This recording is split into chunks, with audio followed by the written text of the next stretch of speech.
आपकी अदालत मध्ये जमियत उलेमाए हिंदचे प्रेसिडेंट मौलाना मेहमूद मदनी यांच्यावर आरोप आहे की हे पडद्यामागून लपून राजकारण करतात। आता मौलाना साहेब, लोक म्हणतात की तुम्ही राजकारणात तर नाही आहात, पण राजकारणात मात्र पूर्ण करता। तुम्ही नरेंद्र मोदींची स्तुती करता, अमित शहाला भेटता, RSS सोबत चर्चा सुद्धा करता। आपण लोक एकाच देशाचे नागरिक आहोत आणि आपल्या चांगल्या चांगल्या गोष्टी एकमेकांसोबतच आहेत। देश चांगला असेल तर सगळ्यांसाठी चांगलं असेल, देशामध्ये काही वाईट गोष्ट झाली ती वाईट गोष्ट सगळ्यांसाठीच वाईट असेल। राजकारण तर नेहमी लपून छपूनच केलं जातं, पण मी मात्र राजकारण करत नाही। पण देशासाठी कोणी व्यक्ती जर कोणतं चांगलं काम करत असेल तर त्याची स्तुती करू, चुकीचं काम करत असेल तर त्याची निंदा करू, हे गरजेचं आहे आमच्यासाठी। आणि भेटणे देखील ठेवू, सगळ्यांसोबतच ठेवू। संवाद, भेटणं, चर्चा करणं हे राजकारण नाहीये, ही गरज आहे, आपली देशाची गरज आहे। जर नाही भेटलो तर चर्चा कशी होईल, कसं समजावणार, कसं समजणार? ही तर गरजेची गोष्ट आहे। आम्ही करतोय, करत आहोत आणि यापुढे देखील करू। तर तुम्ही जेव्हा प्रधानमंत्री नरेंद्र मोदी यांची स्तुती करत असता, जेव्हा ते इस्लामिक देशामध्ये जातात, तिथे लोकांना आलिंगन देतात, त्यांना अवॉर्ड्स मिळतात, तेव्हा तुम्हाला चांगलं वाटतं? हो, माझा देश आहे, माझ्या देशाचा प्राईम मिनिस्टर आहे। जर त्याचा आदर होत असेल तर देशाचा आदर होत आहे। आणि ऐका,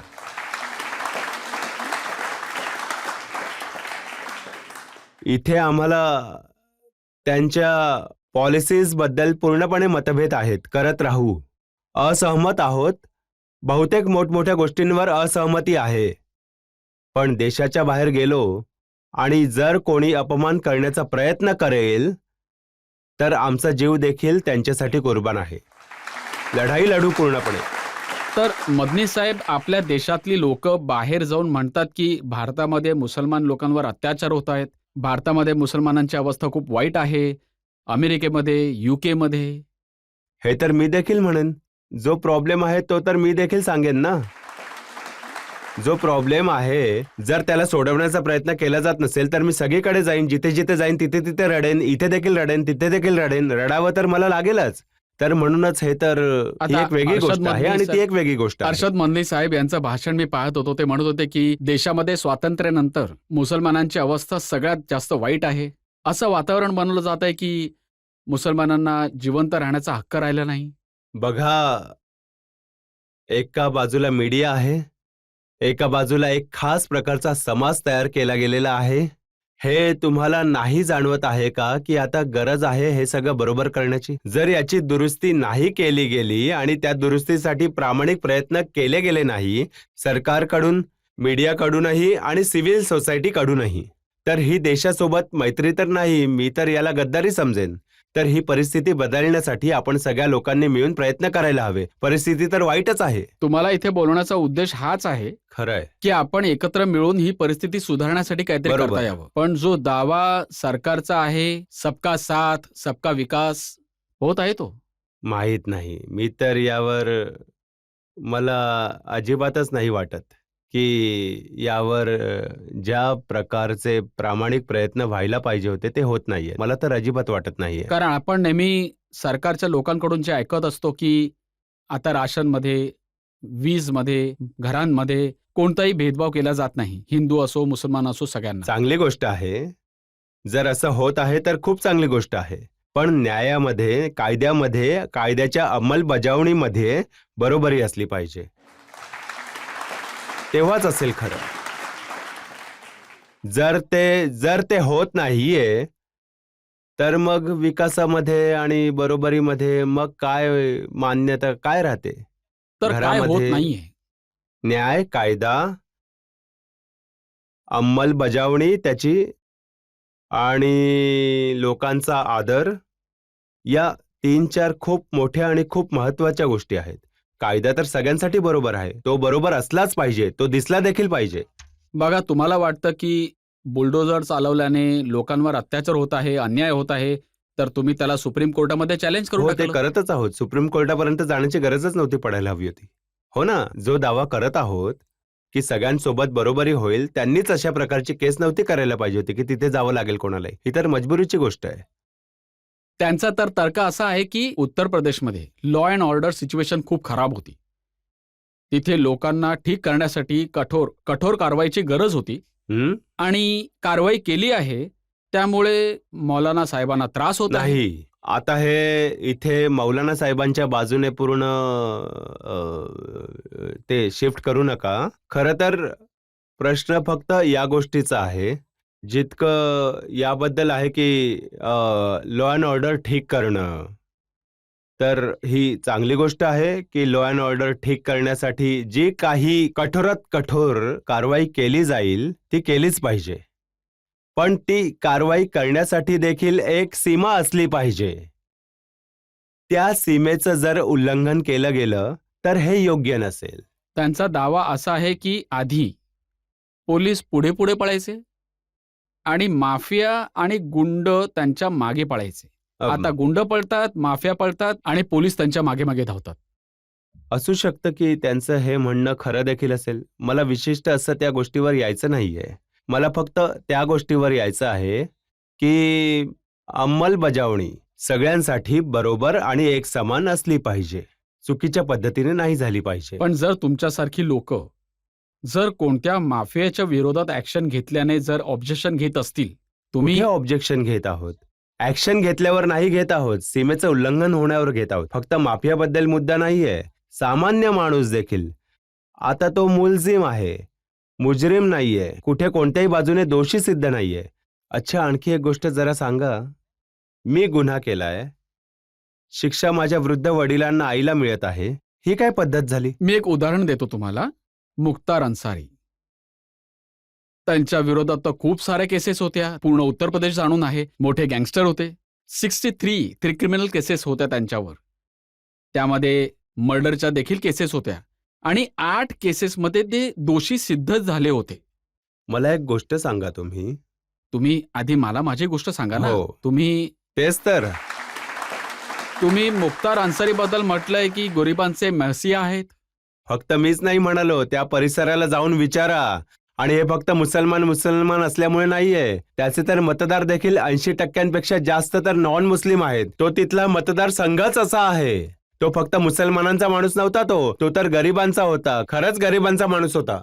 आता त्या केसेस आहेत, किती केसेसमध्ये दोषी सिद्ध झालाय. मी देखील हेच म्हणतो की यावर माझ्याकडे देखील काहीतरी रिसर्च आहे. जितका तुम्ही रिसर्च केला आहे, माझ्याकडे देखील काहीतरी रिसर्च आहे. ते मी सादर करेनच. सांगा तो तुमचा खरंच रिसर्च. गरिबांसाठी देव होता. तुम्ही काय म्हणता की तुम्ही त्यांची कोणतीही एक केस अशी दाखवू शकत नाही की त्यांनी कोणाच्या जागा बळकावली असेल, कोणाच्या जागेवर असं काही केलं असेल. मी तुम्हाला खात्रीपूर्वक सांगतो, असेल तर मी शब्द मागे घेईन. त्यांना त्यांचे आता भाऊ जे पार्लमेंटचे मेंबर झाले आहेत, त्यांना त्यांच्या कॉन्स्टिट्युएन्सी मधली परिस्थिती बघायला सांगा. तिथून कोणी मुसलमान बनून तो तसा पण तिकडून नाही जिंकत आहे. नाही, आता मी हिंदू मुसलमान नाही, पण तुम्ही तर मला त्या कॉन्टेक्स्ट मध्येच मला प्रश्न विचारताय ना. त्यांच्याबद्दल बोलत होते म्हणून मी तुम्हाला त्यांच्याबद्दल विचारलं. हो, मी जे बोललोय सकाळी आणि आज सांगतोय सुद्धा तर हा बोलेन. पोलीसचा रेकॉर्ड आहे, हा कोर्टातला रेकॉर्ड आहे. हो, ठीक आहे. कोर्टाचा रेकॉर्ड आहे आणि कोर्टामध्ये दुसरे रेकॉर्ड सुद्धा आहेत. खूप साऱ्या केसेसमध्ये त्यांना ते सुद्धा मिळालंय. हो, तर मी तर ठीक आहे. फक्त केसेस बद्दल बोलतोय ज्यामध्ये त्यांना शिक्षा हो, झाली आहे. ठीक आहे. आता शिक्षा झाली आहे तर शिक्षा झाली आहे. त्यांना शिक्षा तर भोगतच आहेत ना, ते शिक्षा तर भोगतच आहेत ना. पण जर कोणा माणसाची गोष्ट चांगली असेल तर मग ती चांगलीच म्हटली जाणार. नक्कीच. अच्छा, एक म्हणजे गोष्ट तुम्ही म्हणताय आहे, की तुम्ही ते गरिबांचे मसिहा होते तरी पण कोर्टाने शिक्षा दिली आता होती. तुम्ही मला एक गोष्ट सांगा. तुम्ही बोललात की तुम्ही मोदी साहेबांची, पंतप्रधानांचं कौतुक करता. तर तुम्हाला काय पाहिजे की मी त्यांचं कौतुक करायचं नाही आणि नेहमी निंदा करत राहायची? हे कसं होऊ शकतं? तर कधी कौतुक पण होऊच शकतं चांगल्या कामांवर. काही फोरम असे असतील ज्या फोरममध्ये मला त्यांचं कौतुक करावं लागेल आणि काही फोरम असे असतील जिथे मला त्यांच्याबद्दल, त्यांच्या कामाबद्दल काही असंही बोलावं लागेल जिथे माझ्या डिसअग्रीमेंट्स असतील. तर वेगवेगळ्या फोरमवर वेगवेगळ्या गोष्टी या बोलल्याच जातात. ते वारले आता. तर आता जेव्हा एक माणूस निघून जातो, मुख्तार अन्सारी साहेबांबाबत बोलतोय, ते वारले आता. त्यांच्या आयुष्यातल्या ज्या काही चांगल्या गोष्टी आहेत तर ते तर मला बोलावंच लागेल ना. आमच्या इथे तसंही बोललं जातं की जेव्हा कोणी एक माणूस वारतो तर त्याच्या चांगल्या गोष्टीच बोलल्या पाहिजे, वाईट गोष्टी नाही बोलल्या पाहिजेत. पण जेव्हा ते जिवंत होते तेव्हा तुम्ही त्यांच्या मी क्रिमिनल कधीच त्यांचं कौतुक नाही केलं, कधीच कौतुक केलं नव्हतं. त्याची कधीच गरज नव्हती.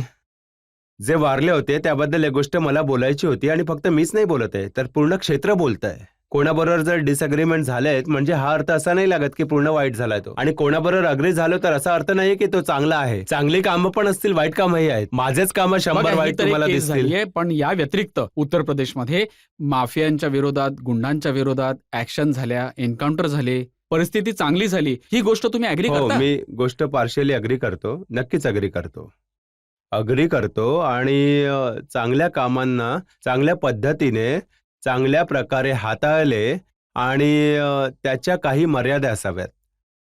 हे परसेप्शन नाही गेले पाहिजे की कोण विशेष वर्गाच्या विरुद्ध होत आहे. नाही त्या मिश्किल हसूने, नाही त्या प्रश्नांनी, नाही त्या प्रश्नांच्या खास पद्धतीने दिलेल्या उत्तराने. खूप चांगली गोष्ट आहे, सगळ्यांसाठी झालं पाहिजे असं. खूप चांगली गोष्ट बोललात, चांगली गोष्ट हो. बोललात. जनतेमधून प्रश्न घेऊ शकतो? सर, जेव्हा राम मंदिरचा शिलान्यास झाला होता तेव्हा तुमचं एक वक्तव्य होतं की कुठलाही देश किंवा राष्ट्राच्या पंतप्रधानांना मंदिर किंवा इबादतगाहाचं भूमिपूजन करायला नाही गेलं पाहिजे. सर, तुम्ही असं का बोलला होता? दोन्ही तुम्ही गोष्टी आल्या सांगाल? होत्या. मला माहिती होती की ज्यामध्ये दोन्ही गोष्टी होत्या. मशिदीची पहिली वीट ठेवायची होती, ती एक चालवली गेली होती. बरोबर असू दे नाहीतर चुकीचं, पंतप्रधान जातील त्या मशिदीच्या इथे पहिली वीट रचतील. जी काही 5 एकर जमीन मिळाली आहे ती आहे एक गोष्ट, आणि ही गोष्ट सुद्धा त्यावेळी चालली होती. खरं तर माझं वक्तव्य त्या अनुषंगानेच होते आणि आज सुद्धा मी त्या गोष्टीवर ठाम आहे की माझ्या देशाचं कोणी सुद्धा अशा पदावर बसलेल्या माणसाला कोणत्याही पद्धतीच्या धार्मिक उपक्रमात पुढाकार घेता कामा नये, ही माझी आज सुद्धा धारणा आहे. फक्त त्या कॉन्टेक्स्टमध्ये नाही, पण हे एक जनरल ओपिनियन आहे आणि त्या वाक्यावर मी आज सुद्धा कायम आहे.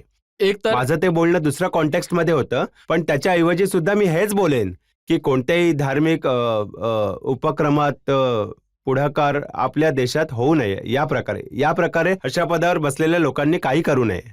तर मग कोणी काय यायचं? आता राम मंदिराचे उद्घाटन झाले. बघा, जर राम मंदिराच्या विषयावर आपण जास्त गेलो तर ती गोष्ट बरोबर नाहीये. तर हे परत जोडणे तोडणे या विषयावरून बाहेर होऊन जाईल. माझा प्रांत नाहीये तो. त्यांनी प्रश्न विचारला, मी उत्तर दिलं त्याचं. हा तर सुप्रीम कोर्टाचा निर्णय हो, होता, वर ठीक आहे, खालचा काही ठीक विषयच आहे. नाही निर्णय कसा पण आला असो, कशा प्रकारेही आला असो, त्यावर बराच वाद होऊ शकतो. त्या जजमेंटमध्ये बऱ्याच काही गोष्टी सांगितल्या गेल्या आहेत, हो ना, ते अजून बाहेर काढले तर वाद वाढतच जातील. त्याचा काही फायदा नाहीये.